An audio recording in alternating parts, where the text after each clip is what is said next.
had a friend who was getting married, and he wanted to pay tribute to his grandfather.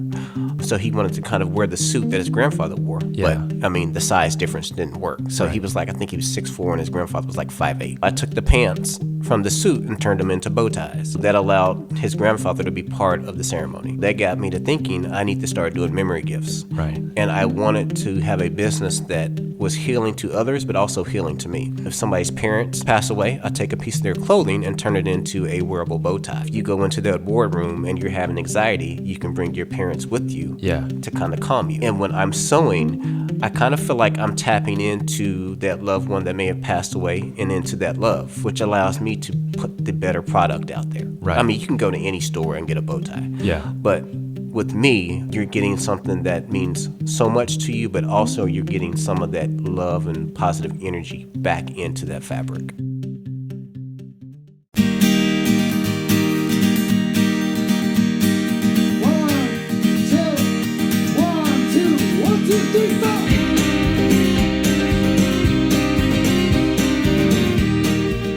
You're listening to Granted Goodness, the show about optimism, progress, and problem solving in and around New Hampshire.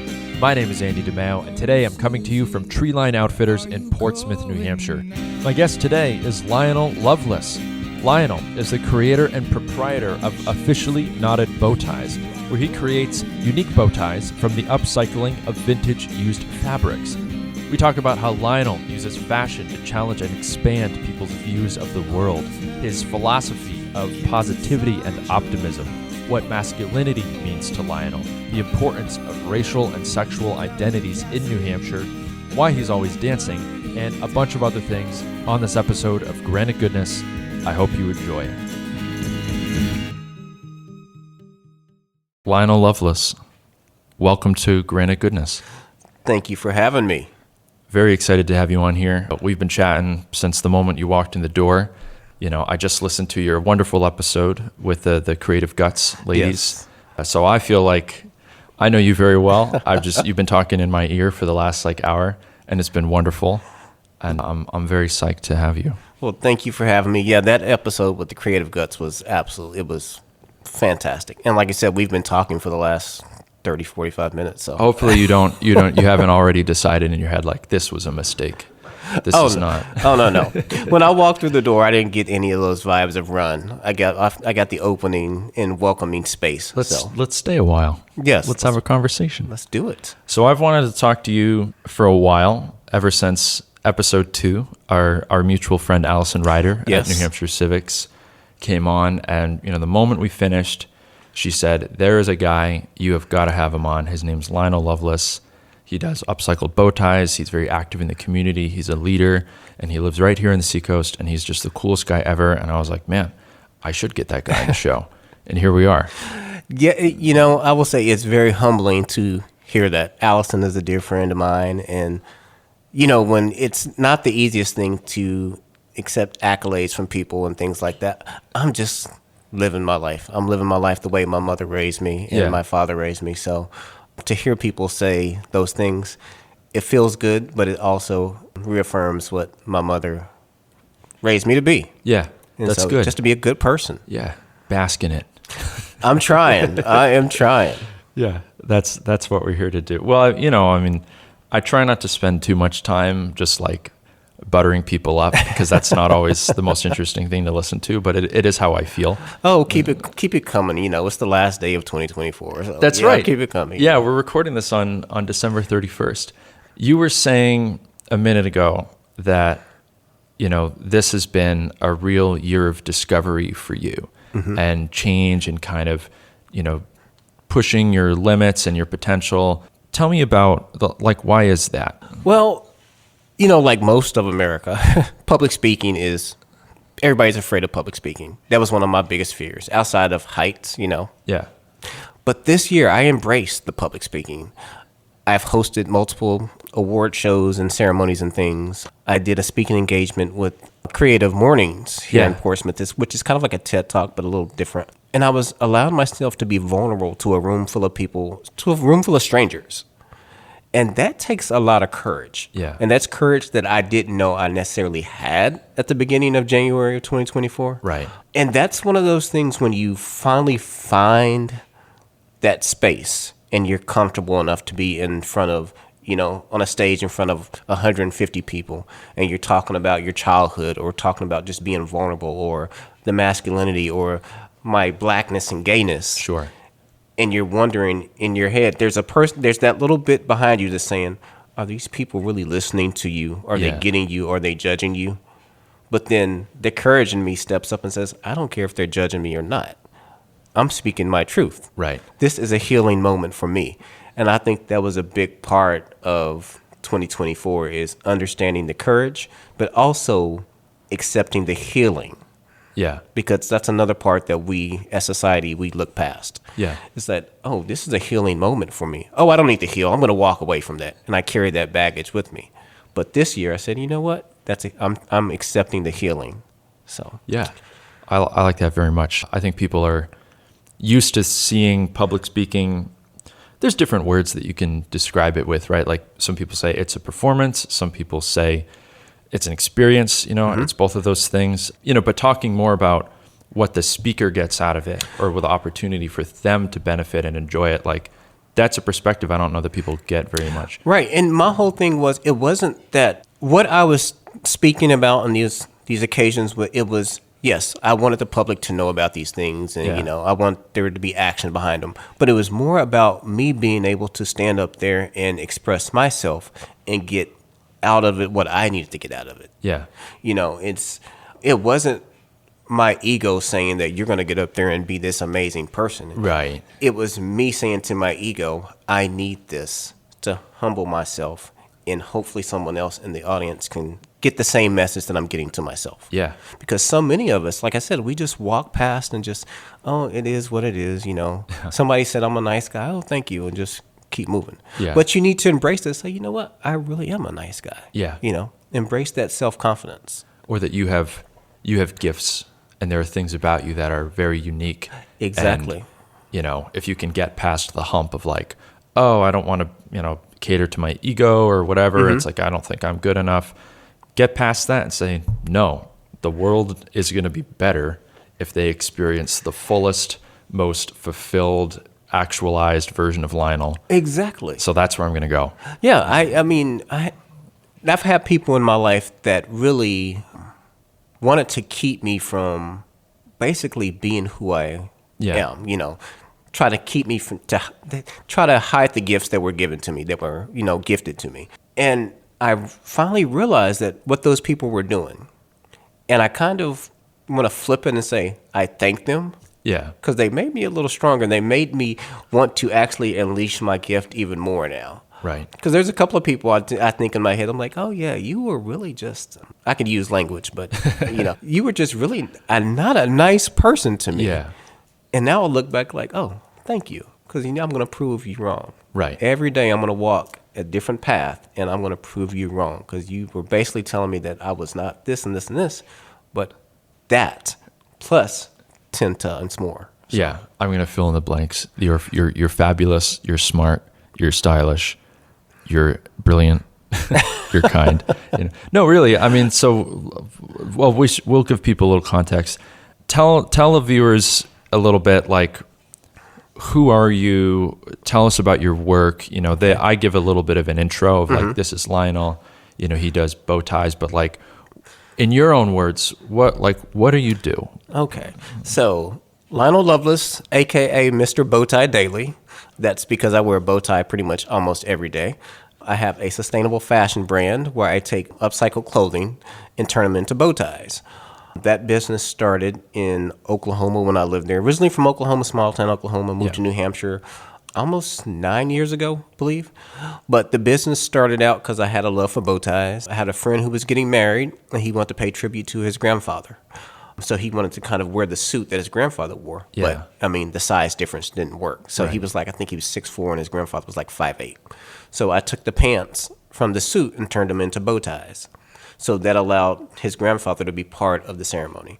And so that got me to thinking, I need to start doing memory gifts. Right. And I wanted to have a business that was healing to others, but also healing to me.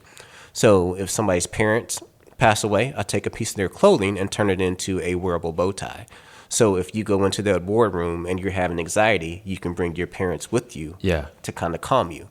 And when I'm sewing, I kind of feel like I'm tapping into that loved one that may have passed away and into that love, which allows me to put the better product out there. Right. I mean, you can go to any store and get a bow tie. Yeah. But with me, you're getting something that means so much to you, but also you're getting some of that love and positive energy back into that fabric. Yeah. Who wouldn't love that? It's one of those things. And I love what I do. I'm glad the business has not gotten so big to where I can't put that positive energy back into it. Yeah. And that's just one part of what I do. My husband and I, we own 2 antique shops on the seacoast. Yeah. Both have been around 50-something years. That's a whole nother level of craziness. It's related in a way, right? Yeah. Of like, I'm gonna see the value in this old thing that maybe other people don't.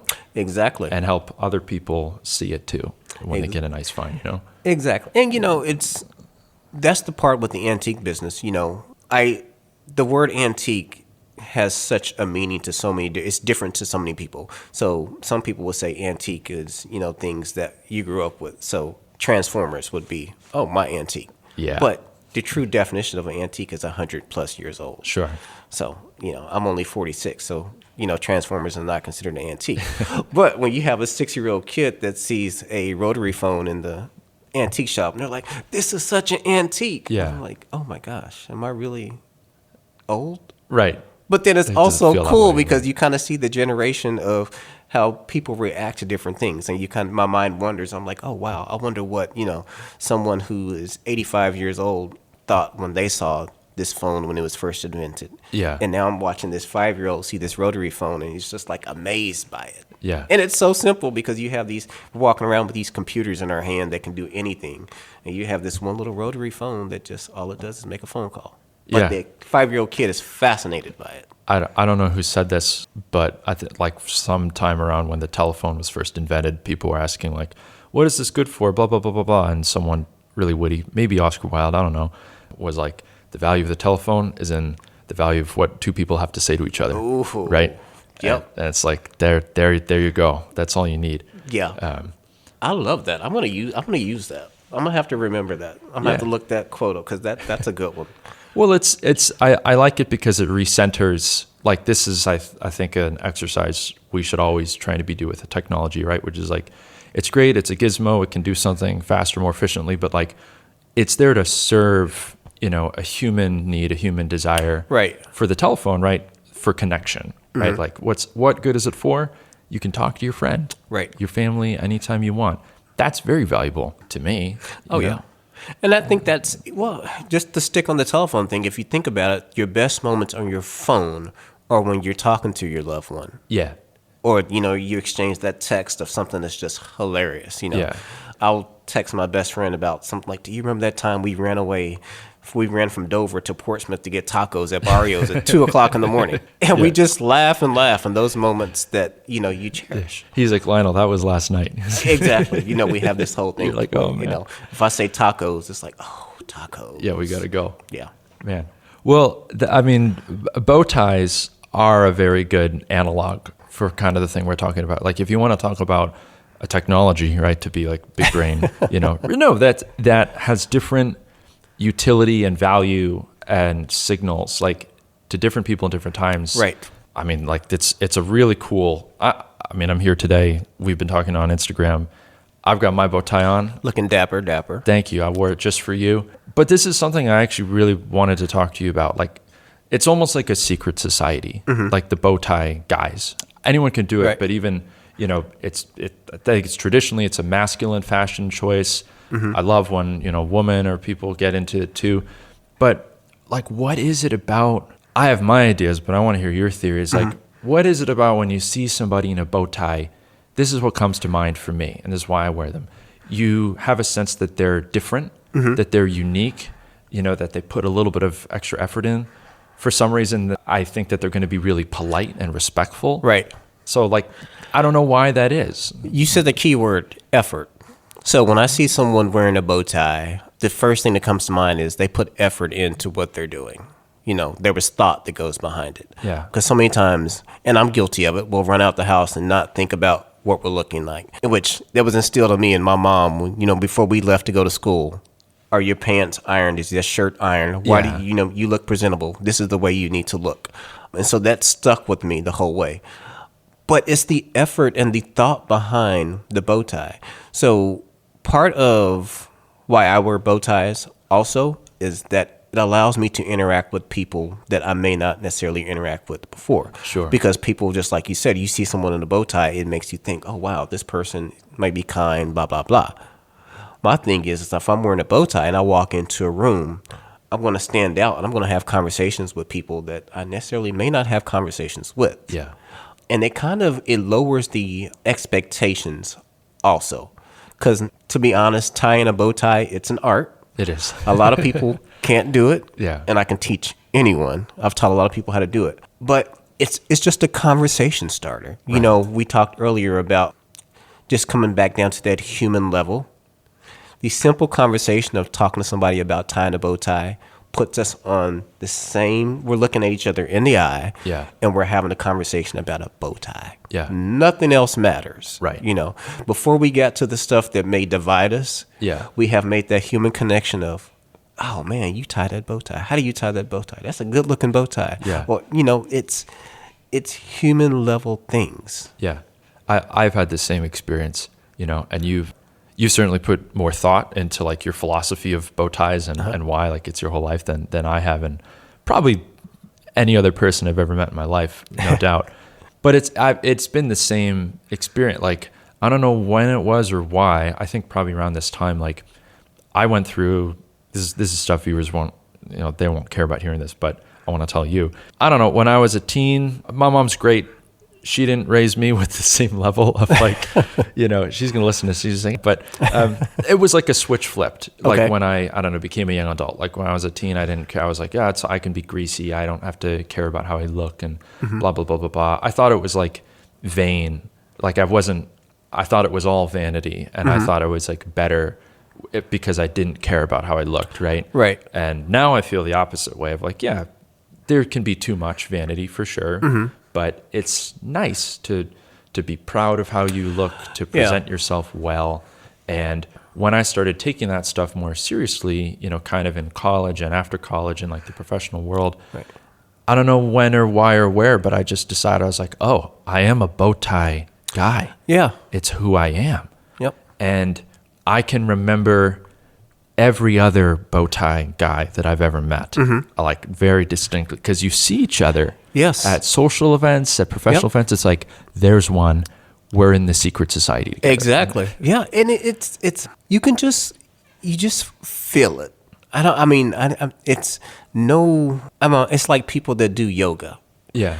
They can sense each other. That's like, oh yeah, you do yoga. You do this, like, somebody walk in here and they say, oh, you do yoga. They know exactly I don't do yoga. Right. They can look at my hips like, oh yeah, no, his hips don't move. Not a that way. yogi. Exactly.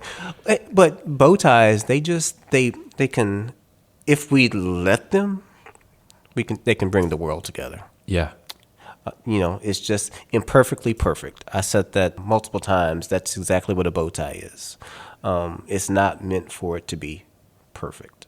Well, so this is, we can have not a debate, but a discussion about that, right? Like, I think about that.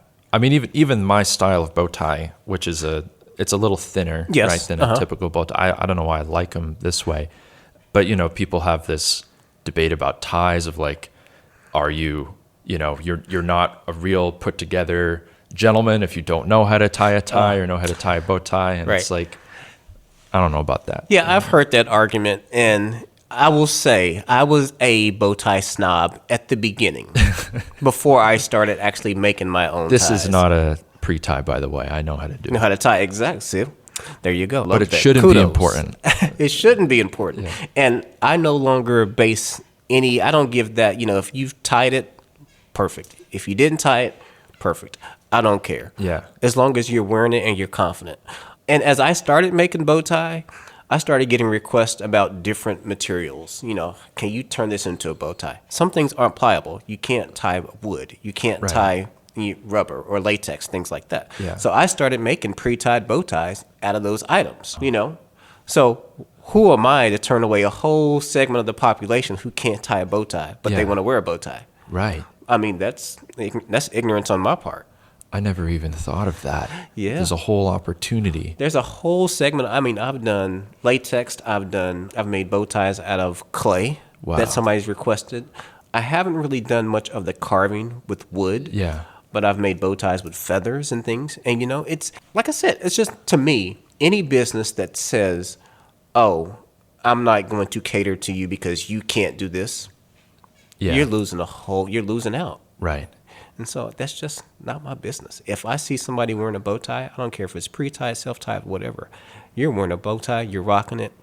Hey, I love it. That's my people. Exactly. That's my people. I mean, like this bow tie I have on today, it's my community here in New Hampshire. So I take pictures and put them onto fabric, and then I I'm print them looking out at and it. cut It's them into very bow tie. pretty. And so this is my crew that I talk about. Yeah. And so when I do a podcast like this or I do special events, I try to wear something that represents my crew because they're giving me the energy and the power I'm drawing from them to represent them, and also just kind of keep in mind that, I want to make sure they're proud of everything that I'm doing.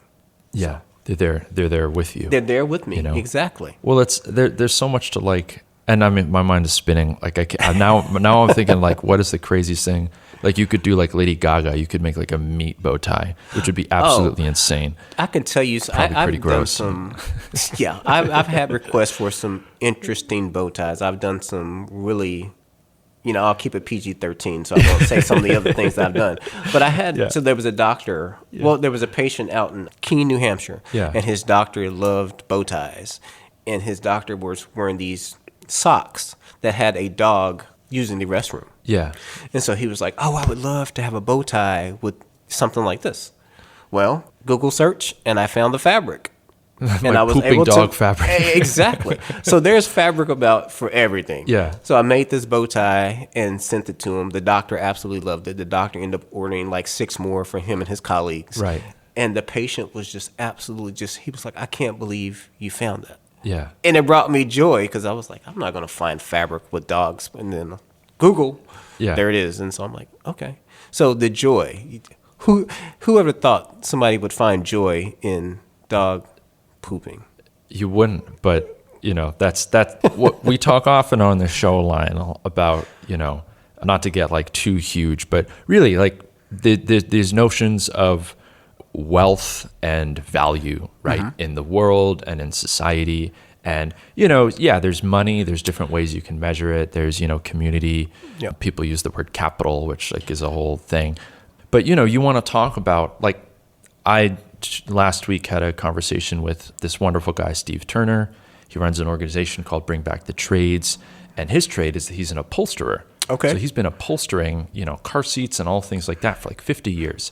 And he knows you can bring him any old junky thing and he'll turn it into something like really beautiful, right? I love that. And like, you want to talk about where does value and like, wealth or however you want to define it, where does it come from? It comes from you taking crazy things, bygone things, like people discarding these things and using your brain and your creativity and your passion to turn it into something beautiful.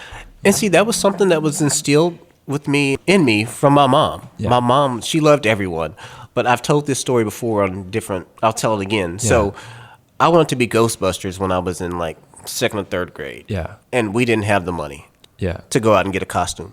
So my mom, she made the costume, took a shoebox, covered it in foil, took an old Christmas tree pole and a rubber ball, put the rubber ball on front, and she made me a whole proton pack. Yeah. And I was the best ghost, but you couldn't tell me anything. Yeah. So my mom was like, oh yeah, my baby wants to do this, I'm going to do that. Right. And that's one of the moments that stick out in my life that put me on the path of, making upcycled bow ties. Yeah. And Because if that hadn't happened, I don't necessarily know if she would have went out and bought me a costume, right. it wouldn't have had the same impact. Yeah. And you can do it and, whatever, but, there's so much pressure now, there's a lot of things that, I think the, world big economy business machine is like really great at solving for problems, but there's some things that are like not so, like fast fashion, right? People talk often about fast fashion. We had, Jen Moore came on the show. Awesome. She had very nice things to say about you. Project Upcycle is an incredible thing. If you have not, sorry, I have to cut you. Yeah, if you have not been to Project Upcycle, you must. Have you been? I haven't, but I'm going to go next year. It's probably it's out of all the events I've been to in New Hampshire, it's probably one of the best. It's probably in my top 2, if not my number 1. Wow. It's the community, the inspiration, the activity of just people interacting with each other. I was lucky enough to host the red carpet with David Steady this year. Yeah. It was freezing, but the warmth from people Right. didn't matter. We just it was just fun. And the yeah. fashion that's there's some amazing people in New England. And your team won, right? Yes. You're kind So of Mo designer. Pepin was my designer, Yeah. and she designed this spacesuit that was insane. And it was kind of, the makeup was inspired by Ziggy Stardust. Yeah. And it was a match made, and it's interesting because there's multiple people that were in that show. They said from the get-go, when they saw that we were matched up, they knew we were going to win. Before That anything team's even stacked. happened. That's not fair. It was like they could see the energy coming about. Yeah. And we won, walked the runway. So if you ever get a chance to go. If you can participate. It's 3S Art Space, they're doing amazing things. And when you talk about community, that's community gym that people need to know about. Yeah. I'm glad. I love that you shared that story, and it's funny. I bet no one else would, like, you remember that it was cold, right? But if you ask someone, hey, what do you remember to say? I remember it was cold, and that was the least important thing. Like, I remember everything else, and it was just such a fun time. And it's like, it's those little details, right? Yeah, there's outfits that I remember that's just like, oh man, that pink with the green pants was insane. I may not ever see that person again, but they're in my mind. Yeah. Those are the type of things. It was just an amazing night of just goodness. Yeah. For lack of better words. It was, no negativity. People put their passion on the runway, their hearts on the runway. There was no judgment. If you didn't like something, you didn't say I didn't like that. It was like, oh, okay, I kind of see where they were going. Right. That's cool. Just not for me. Yeah. Which is the way it should be. Yeah. Fashion it's a conversation all in itself. Exactly. So one thing that I did, so I try to use fashion to, we talked about this a little bit earlier, but try to cure ignorance. Sure. If that makes sense. Yeah. And I use the word cure in a way to kind of, because I think ignorance is a disease. Yeah. So in our antique shop, we had a couple of ladies that were older, and one lady was really outspoken. She dressed really nice. Yeah. But she was like, women shouldn't wear jeans. Women shouldn't do this, and this, and that. Okay. And I was like, okay, I'm not understanding why a woman shouldn't wear jeans. And she just kept going on and on. I was like, okay. So I was like, when's the next time you're coming in? And she told me. So I decided to wear heels one day. Pardon my French, but yeah. Yeah. I don't wear heels. Yeah. They hurt my feet. Yeah. And so I decided to wear heels to prove a point. And so Right. she was like, oh my gosh, what are you doing in heels? And I'm like, oh, this is what I do. Yeah. And she's like, oh, that's very interesting. She said, you still look really dapper and natty, but you have these heels that are just taking me by surprise. And I was like, oh, so what are they ugly? Are they? She's like, no, it's really tasteful. I was like, oh, thank you. Right. And she's like, you're really pulling them off. I was like, yeah. I was like, I got them from my lady friend who wears a lot of jeans. And she wears these with jeans, and she's really tasteful, and she pulls it off. Yeah. And she's like, oh, I didn't think of that. Right. She's like, maybe I need to step out of my comfort zone, and maybe I'll wear a pair of jeans one day. Yeah. I was like, you should. I was like, it'll be amazing. Yeah. Next time I saw her, she was in jeans. There and you she go. was so excited. But it was like, her whole mindset was, it has to be this way. Right. But I sacrificed my comfort of my feet Yeah. to prove a point. That's such an interesting, like the anti-gene ideology, I mean, obviously it's a good analog. Like I'm sure that there are many examples and times when, you're dispelling or helping improve people's perceptions of like, different kinds of minority groups or sexual identities, right? Like those are things you've talked about. Yeah. And I like that story of like, it's a very harmless example of like, well, this lady just happened to hate jeans. I'm sure it was baked in some weird sexist kind of like, right. Oh, woman shouldn't, whatever. But, whatever switch you flipped in her head of like, we're going to dismantle the anti-gene worldview, right? In a way that is playful and fun and approachable. And something, the reason I did that is because I saw something in her that it was, I was like, okay, you're a really nice person. Yeah. And you shouldn't be saying these things. So I want to try to help you reach out to other, because I mean, she had antiques that a lot of young women bought from her. And I'm like, that's your audience. That's your base. So if a young woman comes into your space and wants to buy something from you, I'm like, well, you shouldn't wear jeans. What is that? I mean, they're going to look at you and like, okay, I will never buy from this lady again because she's just ignorant. Yeah. So I'm like, let me help you. And some of it is just generational. She was older. But that just because you're older does not give you an excuse to be ignorant. Yeah. You can always learn. Yeah, you can always change your mind. Exactly.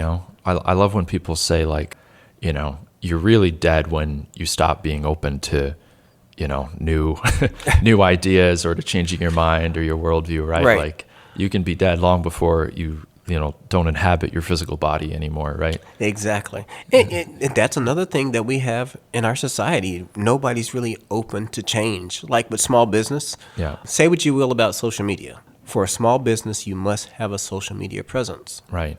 And it's free. Yeah. It doesn't cost you anything. That's the part that I try to basically push into our businesses. With social media, you can choose to be on social media and you can choose not to be on social media. Right. In business, choose to be on social media and not interact with the other stuff that's going to cause social media not to be fun or profitable. Yeah. Does that make sense? Yeah. Well, there's something to be said for meeting people where they're at in terms of like wanting to reach an audience or whatever. And, that's something like my views on that have evolved, right?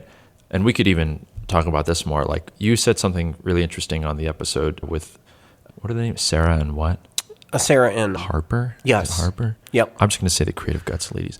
On the Creative Guts podcast, you were talking about how you used to feel this compulsion to be like, I want to post every single day. Yes. And then it felt overwhelming or inauthentic or whatever. And, you're trying now to have kind of a more intentional, relationship with the social media and all that stuff. Like, yeah, so the way the social media platforms are set up, you kind of have to post every day for the algorithm to keep you in the loop or whatever. The problem with that is, well, I'm not going to speak for everyone, but for me, I was having the issue of living up to everyone else's expectations. Yeah. 10:30, there has to be a post about a bow tie. There has to be a new bow tie. There has to be this. The issue is that I was not having fun sewing those bow ties. Right. Because I felt like I had to do it. That realization, the light went off in my head and said, you're losing yourself. Yeah. You have to step back. Right. Yeah, exactly. What are you doing? Yeah. And that opened up a whole nother level of creativity. So if you go to my social media now, my Instagram for Officially United Bow Ties, you'll see that I haven't posted in a while. Yeah. And that's strategic. That's allowing me to start to build up the creativity inside of me. Right.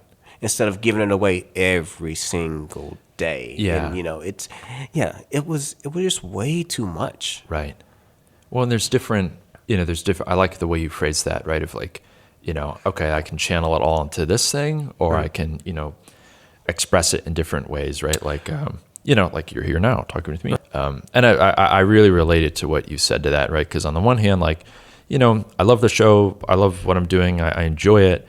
And, there's a version where like, there's so much more stuff I could be posting. But, fundamentally, I do it because everything that isn't this right now, Lionel, I don't really care about, I like getting the show out there. I certainly, cool. I'm sure the audience will grow over time. I like when people listen to it. But, the point is not to just like have a bunch of clips and stuff. Right. Get the word out about your work. That's good. But this is the point. What we're doing right now. This is the part I enjoy the most. And everything that isn't that is like, take it or leave it. And the part about creatives is that you're giving so much of yourself away. Yeah. And that's the part I don't think a lot of us catch on until it's too late, until you're burned out. Yeah. And I'm so fortunate to be able to catch that because, like I said, I was giving myself away every single day, just going and going and going. And then when I look at the reserve of myself, I'm like, oh, there's nothing there. Yeah. And then this is the first year, like I said, this was an amazing year for me. But I had conversations about depression, Yeah. but I experienced depression myself this year. Sure. And that was something that was earth-shattering to me. Growing up in my family, we didn't talk about depression, and even though I feel like there was episodes of depression in our family dynamic, we didn't talk about it. Right. This year, it slapped me in the face. And I'm like, what am I feeling? Yeah. And it was scary. But, me being the person I am, I walked out the door and put on this whole facade of, I'm so happy, this and this and that. I'm a shining sunbeam. Exactly. I can never be sad. Yeah. Exactly. And then when I went home, I was just like under the blanket, just like crying, like, what the heck? Yeah, something's not aligned here. Yeah. And it was because I was giving way too much of myself away. Wow. It wasn't, and I was hoping that by giving so much of myself away that there would be a reciprocation and there'd be some enjoyment back. Right. But it wasn't. And it wasn't anybody's fault. Yeah. It wasn't that I needed those people to give it back to me. It was the expectation that I'm giving this to you, so I should, somehow be happy. Life has a interesting way of making you slow down. Yeah. And depression, it was shocking to me. That's probably one of if I have to look at everything that's happened this past year, that would be the one thing in my life that I'm so grateful for. Yeah. Because it made me aware of what I need to do better. Well, it's an interesting conversation to have, right? Because again, it's clear talking to you. It's clear the conversations I've listened to. It's clear, the things that I've heard other people say about you, right? Like, and we talked about this a little before the show. You are a sunny person. You're a positive person. Mm-hmm. You're an optimistic person. And, again, this is part of the fun and ethos of Granite Goodness, right? Like, people have this notion of positivity and of like, oh, I know Lionel. He's always looking on the bright side, right? Like, it's a limited way of looking like, oh, that guy, he can't ever be sad, or if he is, there's something really wrong, right? It's like a very limited kind of one directional way to look at a person, Yeah, and I'm just gonna say I'll take responsibility for that because I put myself out there Sure. all the time for that. Yeah. But that was the only way I knew how to be. Yeah. And even still today, I'm better about it. But it's just I have to be optimistic. I have to be happy. I have to dance in the sunlight. Yeah.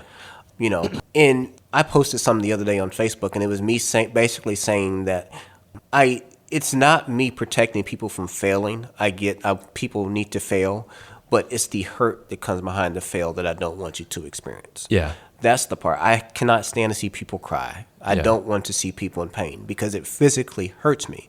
So that's why if I'm in a room full of people and I see somebody that's not having a good time, I'm going to go to that person and say, hey, how are you doing? And try to give them some of my positive energy to bring them up. And that's just part of, I've mentioned my mom multiple times. That's just who she was. And she instilled that in all her kids.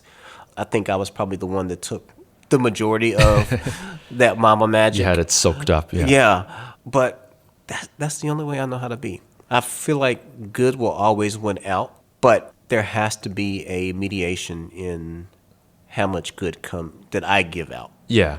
Does that make? Yeah. Oh, for sure. Yeah. I mean, there's all these fun phrases for this kind of thing, like put your own oxygen mask on first, right? Like if the plane's going down or whatever. And I think about that all the time. Because if you're always putting everyone else, then it's just, you're not gonna, like, do you want to, output your impact in the world in a way that's sustainable and you can do it for your whole life? Or do you want to burn really bright for 10 seconds and then be cynical and depressed forever, Exactly. And it's so hard because, people like myself, we have to we have to dance. We Yeah. have to dance every single day. Yeah. And if we're not dancing, it's you physically hurt, you emotionally hurt. It's not a good place. Yeah. And so I want to make sure I keep everyone from that sunken place, that dark place. Yeah. The Voldemort place. For sure. But yeah, I will go put my feet in the sand, go put my feet in the grass, and try to ground and get back to it. I'll turn my phone off and say, I'm not dealing with any technology. Yeah. I want to deal with people, animals, whatever, just something life. Right. That type of. Yeah, something tangible. Yeah. Well, it's a version of masculinity even that I think is very interesting, very modern, very relevant, right? Like we talked about this a little bit earlier that I kind of want to hear your take on, right? Like, is that journey, right? Like, your upbringing, moving here, and the version of yourself that you are now. How does that piece fit in? This part of you in 2024 that's like, okay, I'm okay being vulnerable. I'm okay talking about, different aspects of me, depression and, anxiety or whatever. Like, I don't know. How does that square with the version of Lionel's masculinity that used to be? Oh, it's blown it up. Yeah. It's completely different. So masculinity, if you were to talk to Lionel of 20 years ago about his masculinity, it was him trying to be, because I was an athlete, I was a pretty good athlete, but it was trying to be that bro, that athlete, that strong, manly type. Yeah. I'm going to take care of my family. I'm going to do this. I'm not going to cry. I'm not going to be sad, that type of thing. I'm not going to, use a sewing machine. I'm not going to wash dishes or cook. All those things that, people are saying, oh, a woman should do those things, which is BS. And not wear jeans. And not wear jeans, exactly. But now it's totally out the window. My masculinity is, I say this to my sister all the time. I was like, your relationship with God is your relationship, no one else's. Right. My masculinity is my masculinity. If I want to wear pearls and heels and run down the middle of the street in Portsmouth, I'm going to do it. Yeah. And I don't care what anybody else says. No one can stop you. My masculinity, the strength in my masculinity is being vulnerable. It is being able to cry and being emotional. The people, and I have empathy for those men who feel like their masculinity is based in not crying and not being emotional. Yeah. Because that's trauma and hurt that needs to come out somehow. Eventually it will. If it doesn't, it will kill you. Right. So anybody that I talk to, my nephews, I try to talk to them about, having empathy and being emotional and don't let the toxic masculinity stuff get to you. And they're pretty good about it. We had a whole black men's masculinity talk in Manchester with the Black Heritage Trail this past spring. It was such an impactful moment. You had 7 men of color on the stage talking about the vulnerabilities of what they were. I was the only gay man on the stage. Sure. And the welcoming and just the comfort that I felt from all the other men on stage, there was nothing like it. Because sometimes in the black community as gay men, we're not necessarily accepted. Yeah. And those stereotypes are starting to, well, I shouldn't say stereotypes. Yeah. That's starting to be broken down a lot more now. We talked about progress earlier. Progress is happening. So it still happens, but it's not like it was 20 years ago to where, if I want to go to my barbershop and get my hair cut, I have to be this masculine. Yeah. Oh, yeah, I saw this girl in the club. I love this girl. Right. Now I go to the barbershop. I was like, my husband and I, we were just here, blah, blah, blah, blah, blah. Yeah. So, it's the masculinity thing. I'm embracing the masculinity of my definition of masculinity, which is going to be different from anyone else's. It is a really interesting dynamic to sit with, right? Like we were talking before the show. It does really matter in the ways that you're talking about, right? Like even just the experience of I'm black, I'm gay, I'm a man, and I'm here in New Hampshire, or I'm here anywhere. Right. The role of role models, what young people see for examples of success or potential or things that they can be like. I think it's really great. You embody all these things of I'm a man, but I can be vulnerable and I can still be ambitious and successful and strong and passionate about fashion and design and all these different things. That's what I love most about this world of fashion. And I talked to, Jam about it, right? It's like ultimately it's about possibility. Exactly. And I will say, since moving to New Hampshire, there has been multiple people that have poured into me that's given me the confidence to kind of do what I'm doing now. Sure. Yeah, when we moved here, I was shaving my head. I wasn't wearing a bow tie every single day, but I was wearing a bow tie, and it was, oh, that's the black guy that owns the antique shop. Yeah. And it was like, okay, am I really just the black guy that owns the antique shop? Right. And so then that's where the narrative started to flip as I start to do more with the bow ties. And so then it went to, oh, that's the bow tie guy. Yeah. Then it went to, oh, it's Mr. Bowtie Daily. Right. Then it went to, oh, that's the guy that's on this board. He's doing this work and that type of thing. So I've kind of evolved from, people putting a label on me as the black guy to now, hey, that's Lionel, Mr. Bowtie Daily. He's doing this and this and that. Right. So it took a while to get here, but I'm feeling pretty good. Not gonna lie. That's what we want to hear. I feel like I'm making a really good impact on New Hampshire life. Yeah. And the way people perceive certain demographics here in New Hampshire. So. Right. I'd like to think it can be both. I think that people, they can get tripped up by the identity politics stuff sometimes. People who I think are less comfortable talking about it, they'll say things like, why are you so obsessed with, slicing and dicing people by their racial identity or their gender or sexual identity? It's like all these different ways to divide. But if you talk to people who are more comfortable talking in those terms, they'll say, well, you don't understand. This is a way often for me to find community, right? For me to come out and say, like a good friend of mine is trans and they live around here and they moved here, and we had this whole conversation of, sure, you can look at it through that lens of you can divide people this way, and sometimes that happens. But I think for most people who really explore and dig into and are comfortable talking about the many, many worlds of labels and identities, it's actually a way for them to find community. Exactly. And to find other people who they know, oh, they understand my experience, right? Well, that's part of, so that goes into BAPOC, Business Alliance for People of Color. So that's a way for other BIPOC business owners to be able to communicate with others that look like them and have the same experiences. Yeah. So I can go to all the antique bit owners in New Hampshire, and none of them will have similar experiences, but none of them will have the same experiences I do. Right. When we first bought the shops, people would come in and they were like, oh, I need to speak to the owner. And I'm like, how can I help you? And they're like, not you. Yeah. The real owner. Wow. And I'm like, what does that mean? It's me. Yeah. I'm like, just looking at them, like, what does that mean? Right. And I knew exactly what it meant, but I wanted them to say it out loud. Yeah.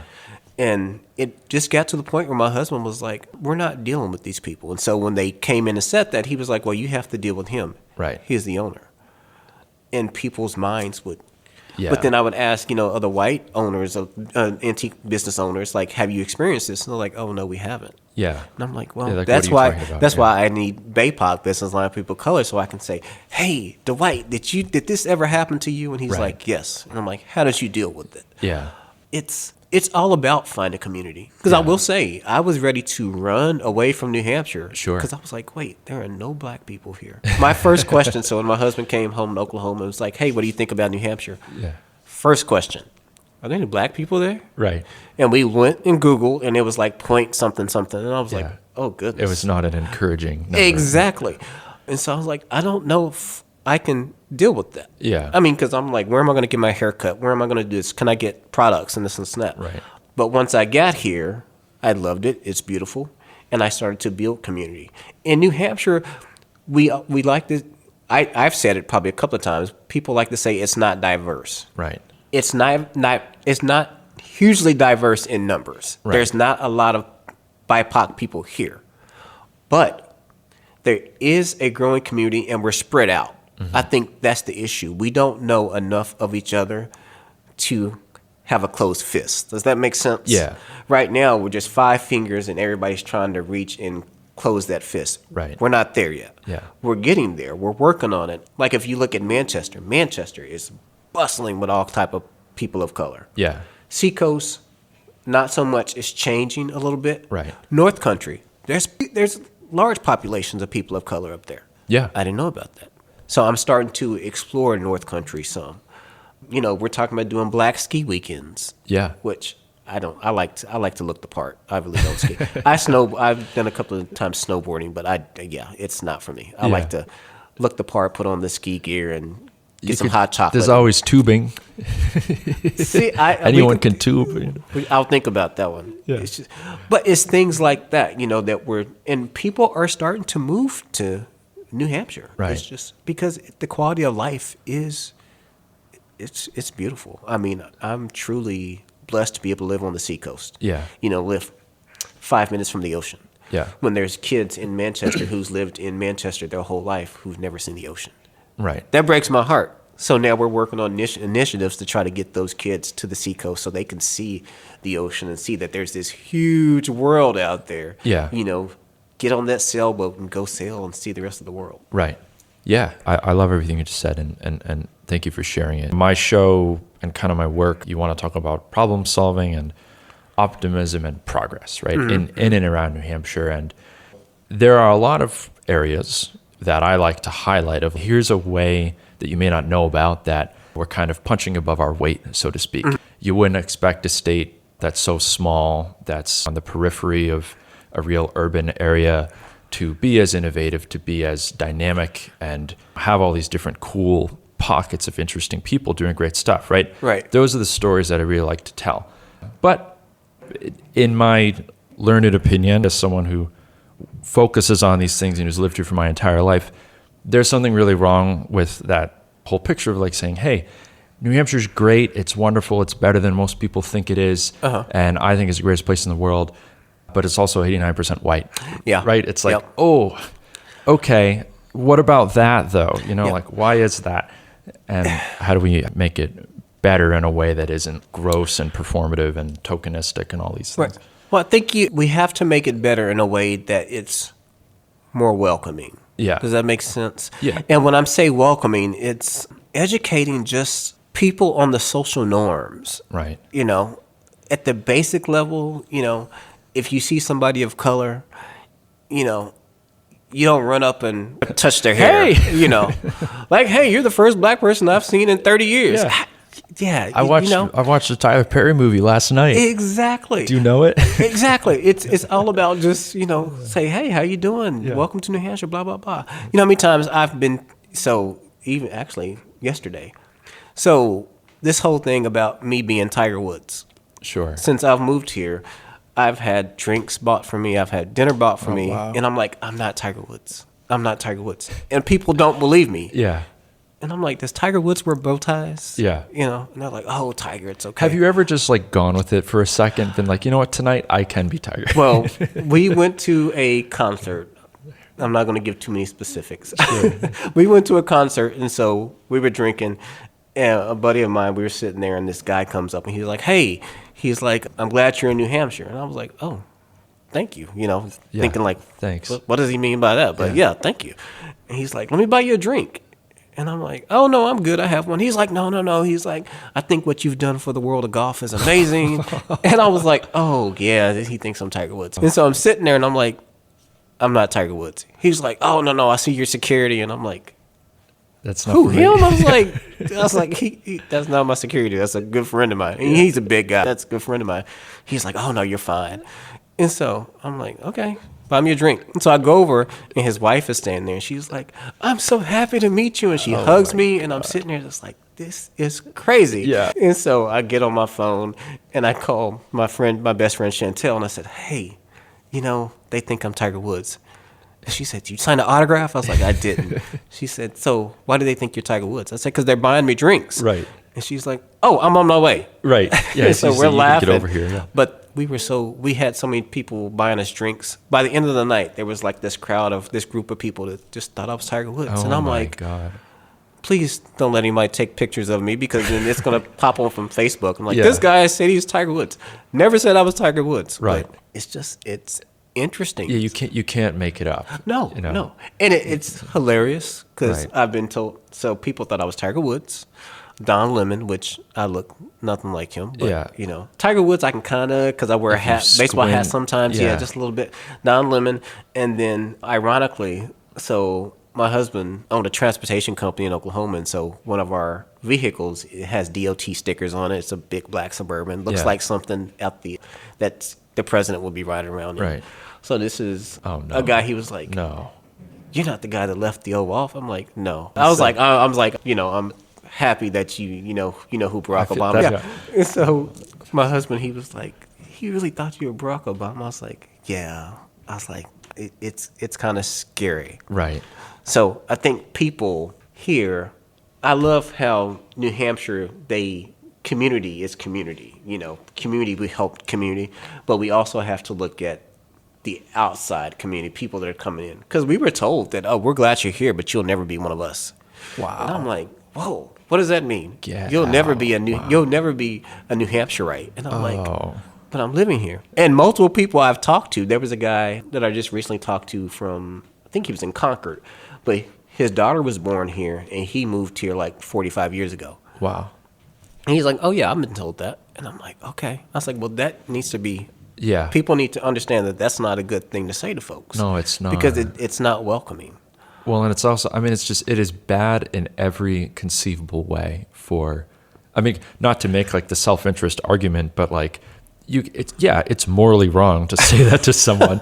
It's also just not in your interest, right? Yeah. Like you want to attract, motivated, talented people to come and live and work and pay taxes and contribute to your state. Like it's a big problem, And and I get and the other side of it, I get when people say that. Be proud of New Hampshire. Be proud that you were born here, raised here, and you have made it through the Sure. cold days. Because if part of being a New Hampshireite is to polar plunge or love the cold, Yeah. that will probably never be me. Yeah. But on the other hand, you can say those things and just, it's just like being the first in the state, first in the country to vote. Right. I get it. I understand the passion behind it. I so get it. Yeah. But frame it just a little bit better, a little bit more welcoming to where people are like, "Oh, I get what you're saying. I understand there's pride there." Yeah. But yeah, just saying that you'll never be one of us. Yeah, you may not get Yeah. people to stay. That is not a winning ideology. And No. it's something I'm very against.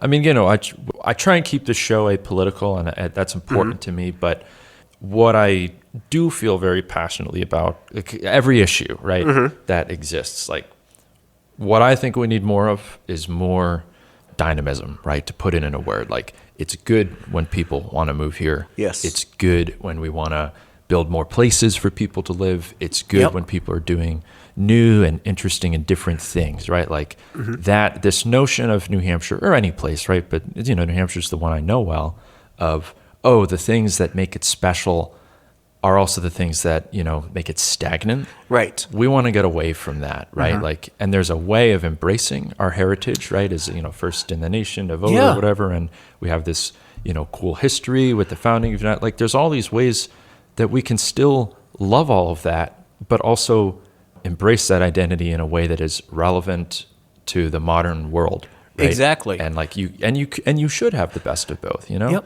And the people that are coming to New Hampshire that want to live here, by expressing to them, the amazing history of New Hampshire, Yeah. that will pull them in even more. Yeah. The more I've started interacting with the Black Heritage Trail, the more I'm excited about, wow, there's so much, here. Finding out that Martin Luther King met Coretta Scott King here in Portsmouth. I didn't know Insane. that. Yeah, that's right? crazy. Things like that. Just, yeah. You know yeah. about Wentworth Cheswell? You heard of that guy? I do not. He's this guy that they were going to try and put a statue of him up in Newmarket, and I'm going to butcher the details of it.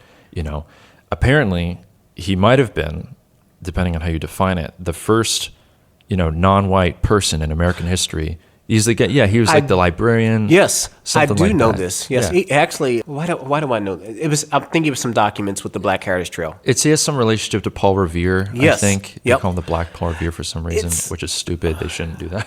The history here, it's absolutely, it's intriguing to know that there's so much that happened here that's really not taught. Yeah. in schools. Like, I asked the question, I was like, like Ona Judge. I don't know if you know the Ona Judge story. No. She's the runaway slave or escaped slave of George and Martha Washington, who escaped to Portsmouth. Oh, I do know that. Yeah. So I was fortunate enough to be in a stage play this past year where we told the story. And I'm like, and so many people are like, is that real?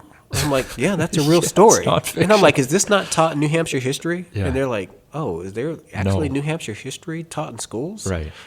And I'm like, that's kind of scary. I mean, they walked the streets. She walked the streets in Portsmouth, and then she ended up living the rest of her life out in Greenland. Right. And she's buried in Greenland. Wow. And the story is, it's absolutely amazing. Yeah. It's easy for people to believe that George Washington walked the streets Sure. of Portsmouth. But then when you tell a story of a black woman who, escaped enslavement, they're kind of like, oh, is that a fairy tale? Like, Yeah. no, it's real. Right. The same streets George Washington walked, she did too. Yeah. And that's the part that I think if people talked more about it, that's the welcoming part of New Hampshire. Right. Because there's a deep history of all people Oh, here yeah. in New Hampshire. Yeah, I think we had people from the Historical Society or the Black Heritage Trail who came and talked at my work, which was really cool.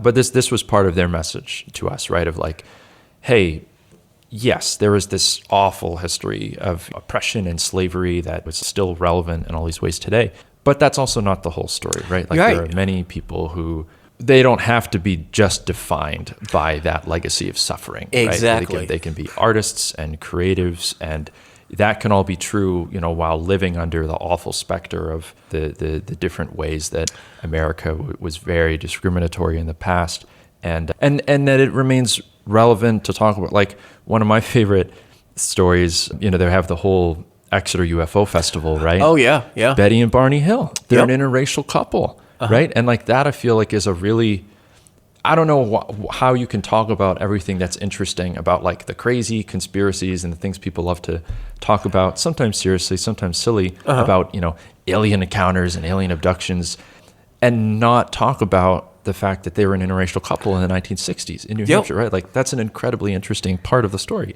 It is. But I think we still in society, when we talk about race, it's uncomfortable to people, Yeah.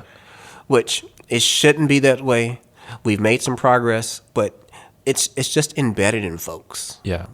And just going back to what you said, people not being defined by their circumstances. Prince Whipple was enslaved man by William Whipple here in Portsmouth. But he took the initiative, him and I want to say 16 others, butchering the number right now. Yeah. Jerry Ann's going to be mad at me. But they took it upon themselves to write this. It was patterned after the Declaration of Independence. Yeah. Saying, hey, we deserve freedom just like anyone else.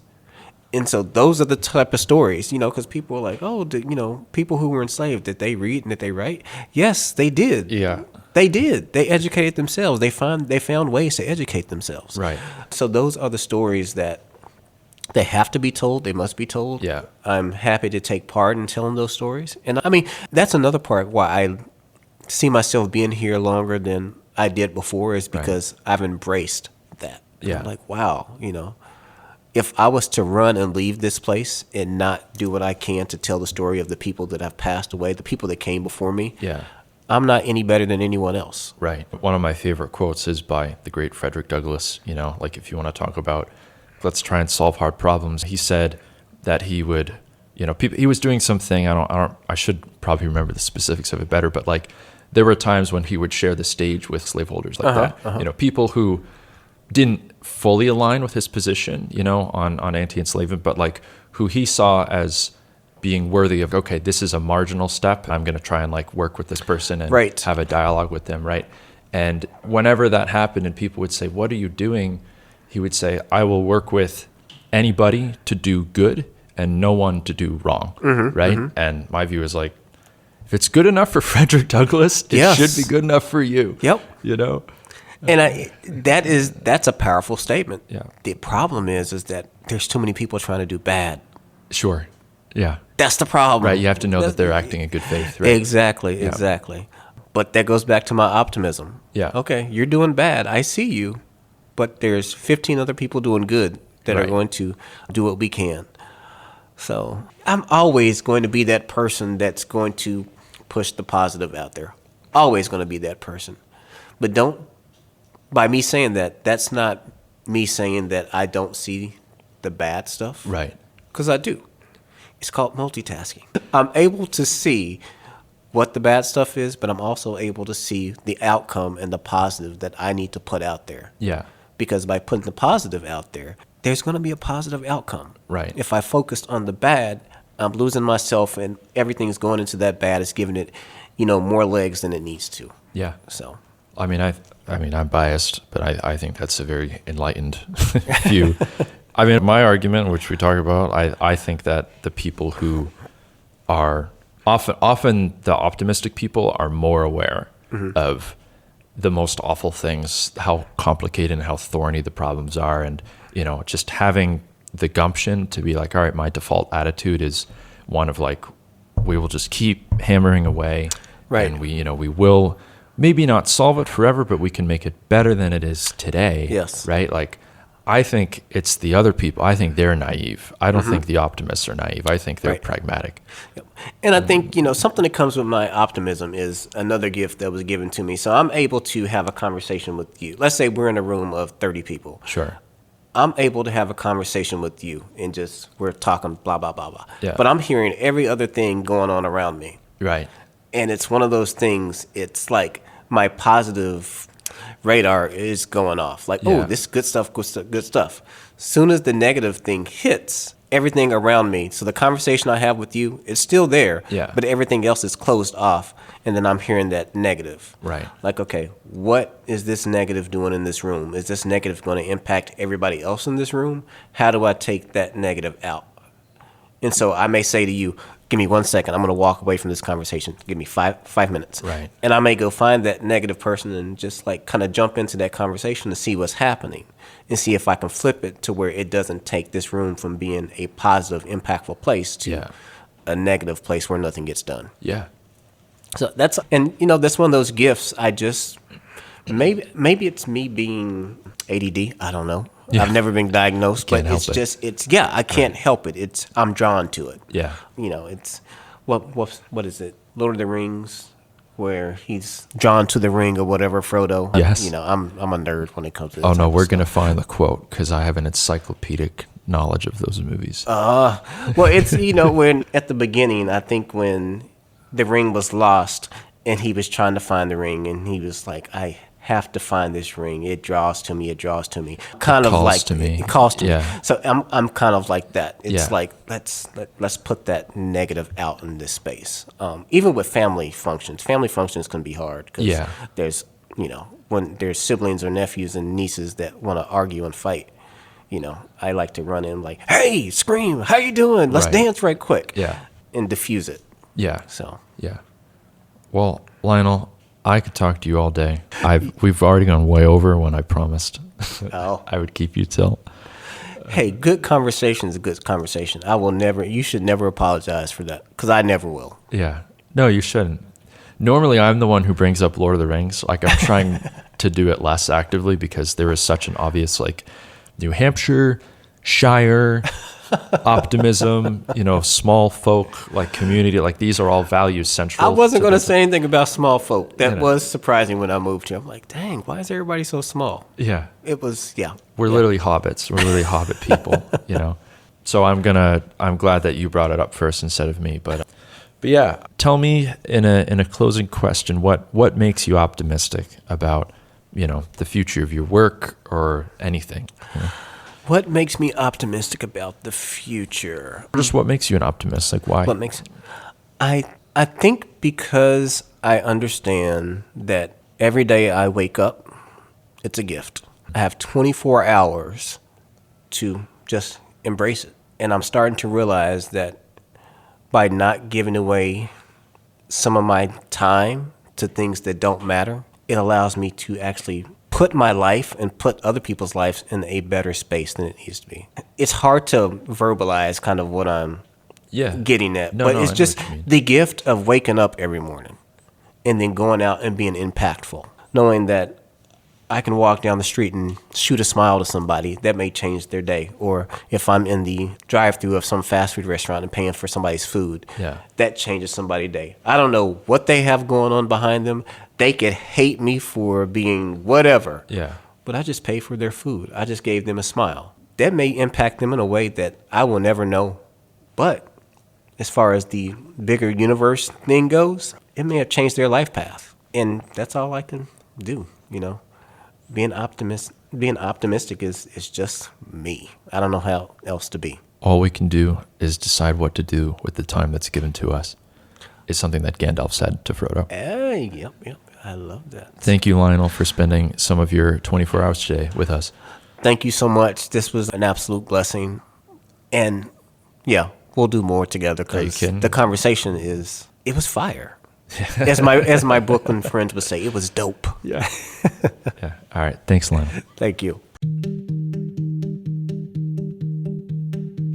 Hey there. Thanks for spending some time with us, and I hope you enjoyed the conversation. You can learn more about today's guest and how to get involved with or support their work in the show notes.